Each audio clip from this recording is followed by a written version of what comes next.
Hello and welcome. And I would just like to make a quick introduction to the following essay. The following essay is called The Demiurge Perspective and the Artificial God. And it's the final essay in this cycle of essays, which I've called the Transmutation Cycle. It comes from this short book of essays, Is There Life on Earth? The Transmutation Octave, which contains 9 essays in a cycle. And I've released most of these essays, bar 1 or 2. And this is the final essay in the collection and one of the longer essays. So a quick introduction is that for the most part of the essay, I'm looking at the as it says, the Demiurge perspective, how the Demiurge has been looked at through the Gnostic lens and other ideas of the hierarchy of intelligences in the cosmos. So if you have the absolute, then you have gradations of, let's say, intelligences or gradations of dimensional levels. Of course, the Demiurge is an intelligence which is overseeing life on this planet or life in this solar system or life in this region of the galaxy. And above that, of course, that is below the absolute. It's a further iteration. So I look at various contexts of demiurgic intelligence within the scheme or the schema of gradations of intelligences in various traditions, looking at also the work of the Indian sage Sri Aurobindo, how he had the overmind and the supermind, and how the overmind could be seen as a demiurgic intelligence. It's the overmind in our perspective, but there's a higher intelligence above the overmind, which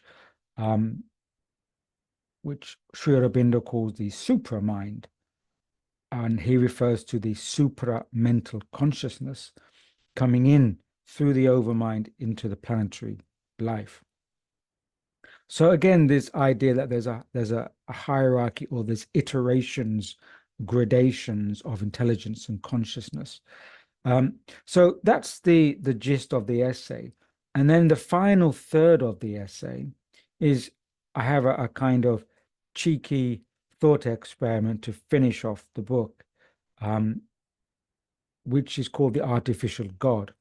Now, there's some theories and commentaries going around now because of our technological age, whereby we may be under the auspices of an artificial AI creator or semi-god or demiurgic intelligence. Now, what if the demiurgic intelligence that our traditions or various traditions have referred to, we don't know what type of intelligence, whether it's organic intelligence, quantum or plasma intelligence, or some form of computational intelligence, because computational doesn't have to be silicon computation. So what if it's let's call it an artificial intelligence demiurge, which is overseeing the evolution of life on this planet, and perhaps it leaves behind a probe which could be a satellite, it could be a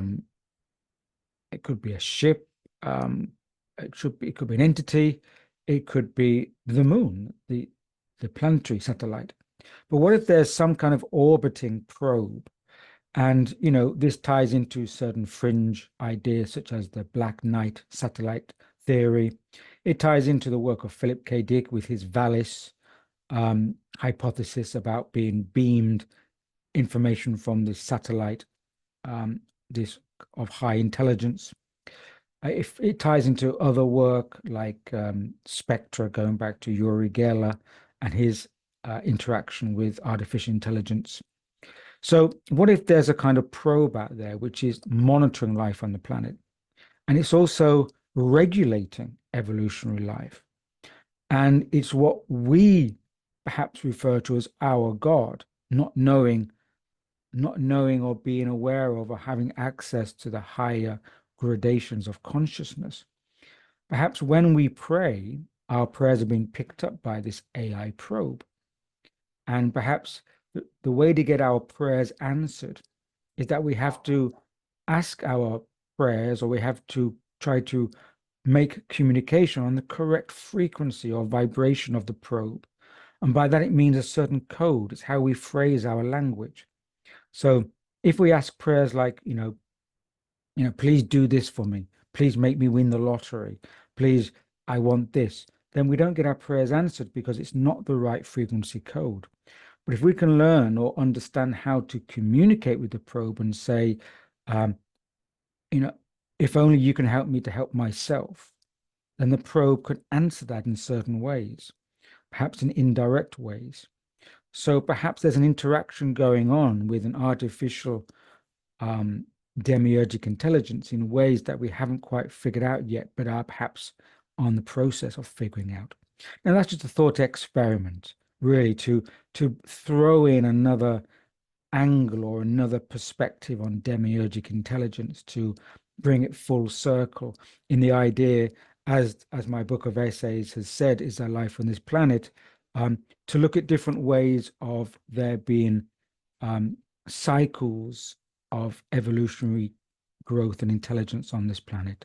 So with that short introduction, I'll now pass it over to you to read or listen to the following essay, The Demiurge Perspective and the Artificial God.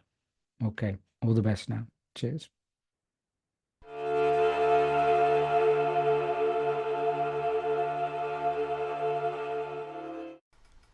Transmutation and transfiguration can still occur within a realm of illusion.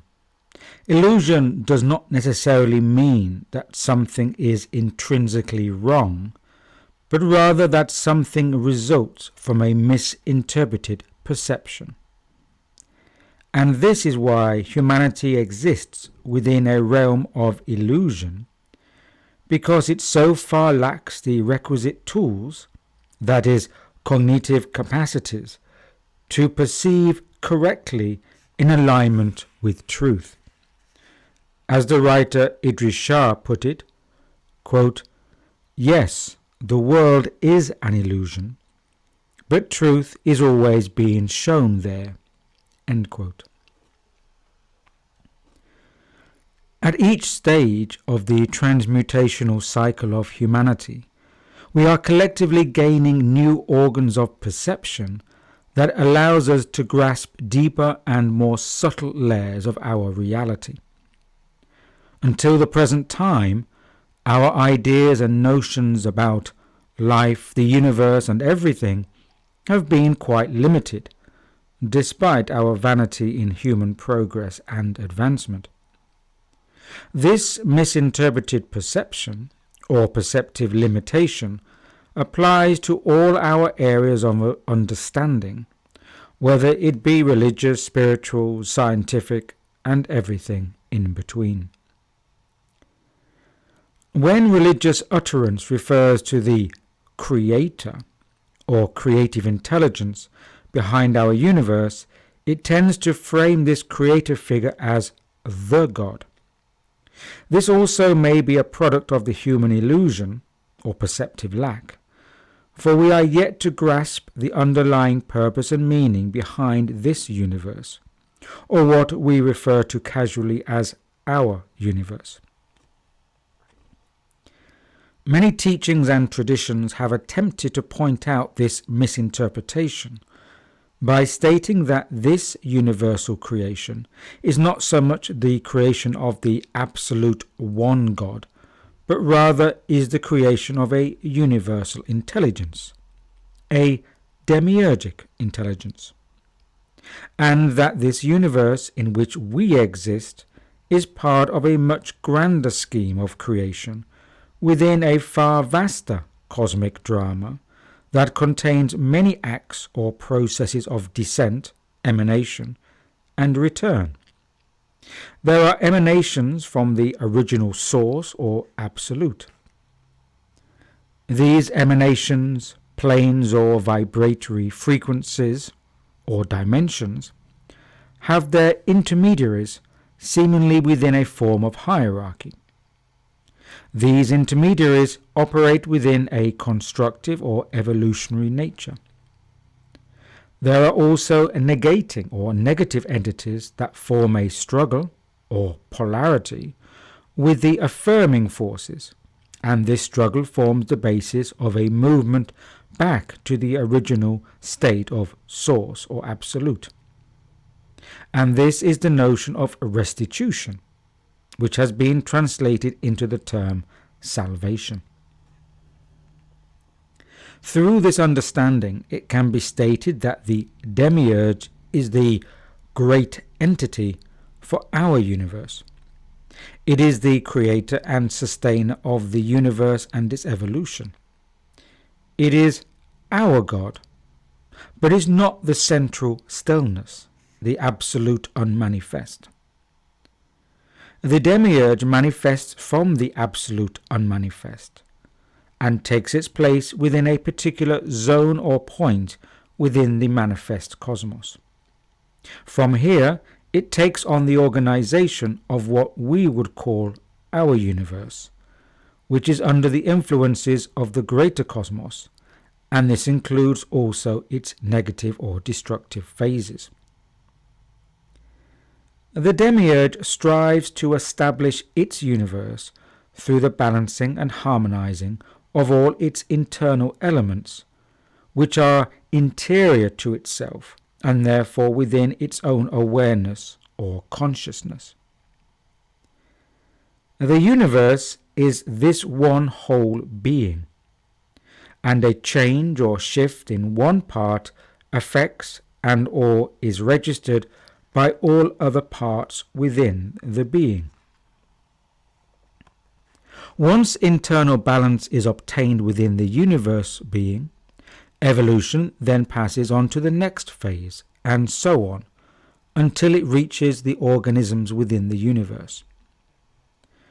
Our universe and all that exists in it is within the awareness, the mind, of this great entity or Demiurge. For all those entities within the universe, the Demiurge is infinite and omnipotent, i.e., its God. Yet each universal Demiurge is conditioned by, that is, in correspondence to, the greater cosmos of which it is a part. In certain terminology, the Demiurge is also called the Logos. It is an aspect of the greater cosmic consciousness. It is self-aware and then seeks objective consciousness through its own projected mind as its universe. There is a reciprocity between the Demiurge Logos and its projected universe, as there would be between subject-object. In this case, the Demiurge Logos is the subject and the universe the object. The Demiurge's focus is upon the universe, and in this it can be said to be limited, for it remains within this domain of awareness. Yet another aspect of the demiurgic consciousness, what we may refer to as its subconsciousness, is aware of the greater cosmic consciousness. The movements within cosmic consciousness, such as the ebb and flow of its planes of movement, exert forces and influences upon the demiurgic consciousness, which then get projected or expressed through conscious awareness within the universe, for the universe is a projection of its own mind. Reactions and or modifications to these cosmic influences can then be taken within the universe of the Demiurge. It is similar to a person making a conscious decision to take action or modify thought based on a nudge or inclination felt from their subconscious.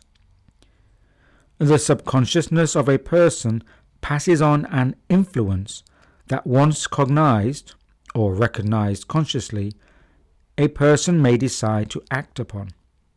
And so it is the same within the mind or universe of the Demiurge. When it receives such influences within its awareness from the greater cosmic consciousness of which it is a part, it may act upon these, such as by applying modifications to its universe.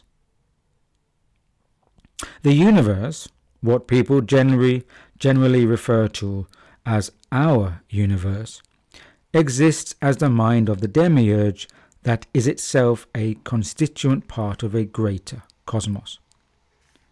What human religions, and therefore most people, refer to as God, is a great entity that is the creator of our particular universe. Yet this Logos or Demiurge is itself only one entity within a far vaster cosmos that itself is manifested from the absolute unmanifest, or the central stillness. The consciousness of an individual is usually unable to conceive of its God, or rather the consciousness of the Demiurge, let alone perceive it, for the individual exists under too many laws. That is, the consciousness of an individual exists under too many iterations away from the primal, basic or original perception. It could be said that human consciousness is under too many layers, as in the Matryoshka Russian dolls, where the original essence, the tiniest doll, is overlaid by many larger dolls. The final iteration, the largest of the dolls, is too far removed from its original essence, the smallest doll, to be able to have perceptive clarity or cognition of the demiurgic mind. Another way to put this is that as humanity moves further away from contact with the great entity, the Demiurge Logos, it solidifies, takes on more layering, and becomes further embedded into materialism. It then substitutes the loss of its innate natural powers and capabilities by seeking mastery over the technological realm. Yet immersion into technology, and thus the digital worlds, is yet a further iteration away from contact with the demiurgic mind. This comprehension of the cosmic hierarchy now puts forward greater levels of nuance, so that our original God mind is an intermediary between us and the Absolute. Similarly, in the cosmic philosophy of the Indian sage Sri Aurobindo, there is the overmind, what we may call the demiurge, and the greater supermind, or the absolute unmanifest. Most mystical and or esoteric teachings recognize an absolute that is comprehended through its multiple aspects or emanations and manifestations. In various teachings, the absolute has been referred to as Brahman in Hinduism and Vedanta, the One in Platonism, Jehovah God Allah in Judaism, Christianity, Islam, the Pleroma in Gnosticism, and there are many other variations. What they all point to is that there is a hierarchy of worlds that manifest through various planes of existence. These manifestations or emanations are knowable or accessible according to perceptive capacities. These emanations are both involutionary, going away from the Absolute, as well as evolutionary, moving toward the Absolute. In some systems, it is said that the involutionary forces move from a higher conscious to a lesser conscious state, and the evolutionary forces are moving from a lesser to a greater conscious state, and they often intermingle during these involutions and evolutions, depicted in Hinduism as the exhale-inhale breath of Brahman. It is when the involutionary forces are approaching a high degree of their lesser conscious state that they are sometimes regarded as being opposing, negating, or hostile forces for the evolutionary impulse moving toward greater consciousness. Going back to Sri Aurobindo's cosmic philosophy, we see that the overmind, as the demiurge logos of the universe, is an emanation itself from the supermind or absolute, and this is where we also encounter the levels of imperfection. For any state lesser to the absolute is, by degrees, less than the perfection of the absolute. As previously mentioned, the demiurge is the effective creator of the physical universe, our known universe, and this corresponds also with many Gnostic teachings. In the dualistic forms of Gnosticism, which consider the physical universe to be fundamentally imperfect, the demiurge logos is regarded as a flawed or even as an evil entity or intelligence. It is worth mentioning here the Gnostic text translated as the reality of the rulers, also sometimes translated as the nature of the rulers or the hypostasis of the archon, that is believed to have been originally composed in Greek sometime in the 2nd or 3rd century AD or Common Era. This text puts forth a Gnostic creation myth that states that the creation of the material world, the universe, was done through an evil or fallen demiurgic intelligence.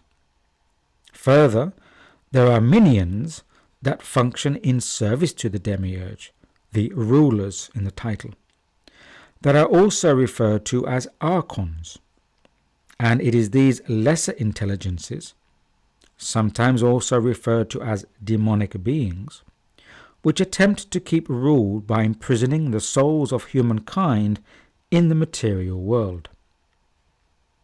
However, to frame an emanation of the absolute as less than perfect is one thing, but to automatically consider this lesser state to be evil is perhaps a flawed statement in its own right. What this framing does consider is that whilst the demiurge of this universe may seem godlike to us human mortals, the universe is itself evolving within the grander macrocosmos. As such, the universe we call ours is less than perfect and is itself part of a much larger evolutionary process. And all life existent in this universe is a part of this overarching evolving mind, for it is an emanation from the demiurgic intelligence. Regarding the character of the overmind, Sri Aurobindo wrote in the autumn of 1950, only a few months before his death, that it was a, quote, a subordinate power of the supermind. It is still an agent of the truth consciousness, a Gnostic power that has not descended into the mental ignorance. It is capable of a mental gnosis that preserves its connection with the superior light and acts by its power. End quote. Now, if we take the supposition that the universe is overseen by a demiurgic intelligence, then there is reason to consider that there are also gradations of conscious intelligence within the universe, as emanations of the demiurge logos, just as the demiurge is itself an emanation from the absolute. Within this framework, we may consider that galaxies, as mini-universes, have their own intelligence, a galactic mind. Similarly, within the galactic mind, there are clusters of nebular intelligence, and within these are stars or stellar intelligence.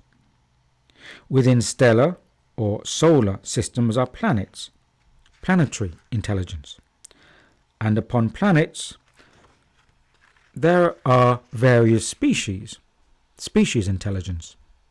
Within this framework, it may be further posited that there are forms, probes or types of operational intelligences that are used to help in regulating lesser forms of intelligence. Now let us allow a moment of indulgence to enter into a final thought experiment. The artificial God.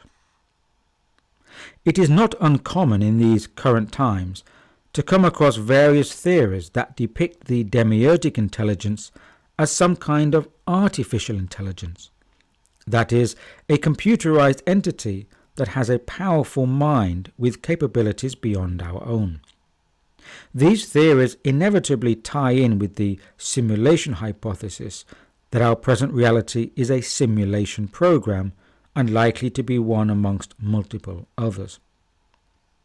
If the universal demiurge is a supercomputer, then it would also make logical sense that it would have its own legion of minions, rulers or archons, scattered throughout the universe to monitor and regulate life within the lower echelons, such as upon planets.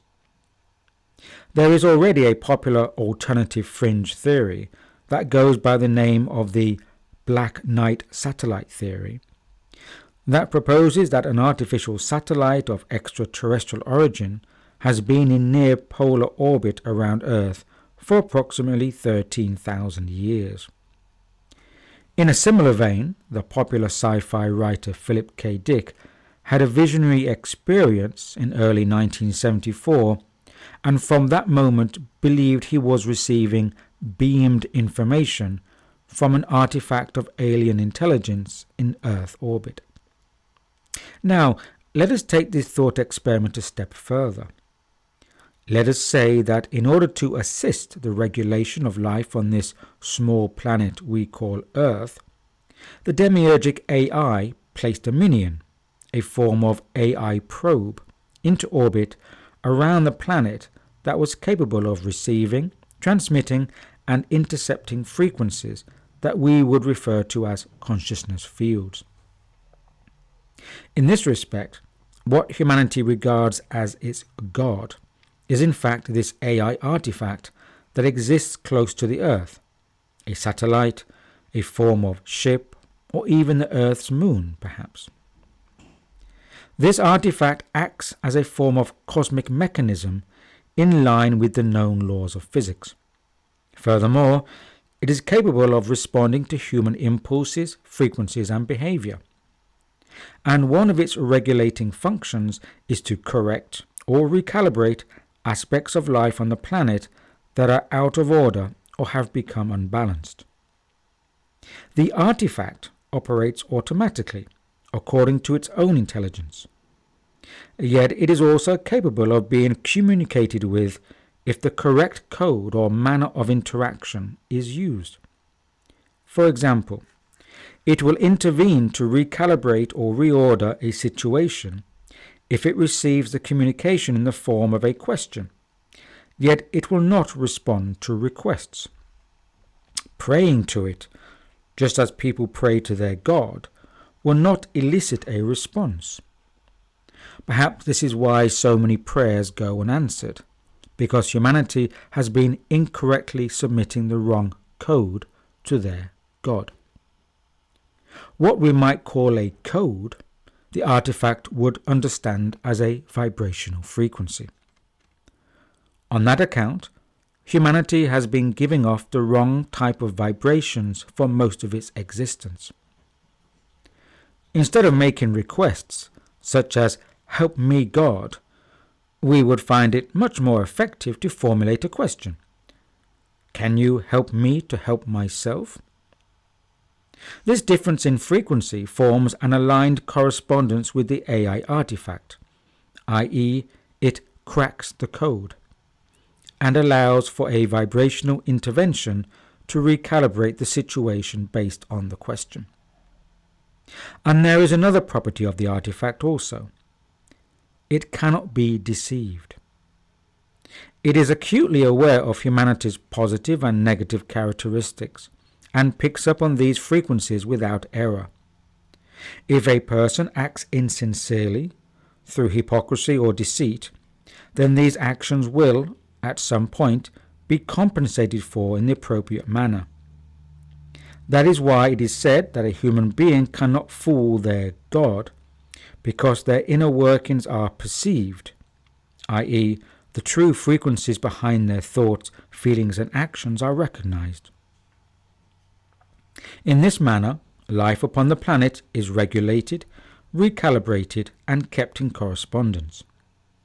And this is why people have been exhorted from time immemorial not to manifest negative or disingenuous thoughts, emotions, and actions. The existence of this artifact is unrecognized, just as most people have yet to fathom the nature of the universe and its ruling intelligence. Yet what many individuals have figured out is that there is benefit from manifesting certain types of vibrational frequencies, and these have cracked the code of entering into communication with their God. And just as this relationship benefits humankind and life on this planet, so too can it work against development if the incorrect frequencies are manifested. In these terms, it is both a form of liberation or a trap, depending upon each type of manifestation. As a final aside to this thought experiment, it might be interesting to speculate whether the demiurgic artificial intelligence, the artificial God, would reset the universe program every so often, such as after each cyclic program of time. Also, whether lesser stellar and planetary systems are reset by creating certain types of cosmic catastrophes to occur that wipe the program clean to start again. Each program, however, would offer the last chance for lesser units of existence to reach the next level of the game before the program sequence is reset and restarted. And as a final aspect of this thought experiment, if right now our stellar solar system is coming to the end of one program phase and is about to be rebooted, would humanity be ready for the upgrade or the restart? Conversation complete. Communication shut down.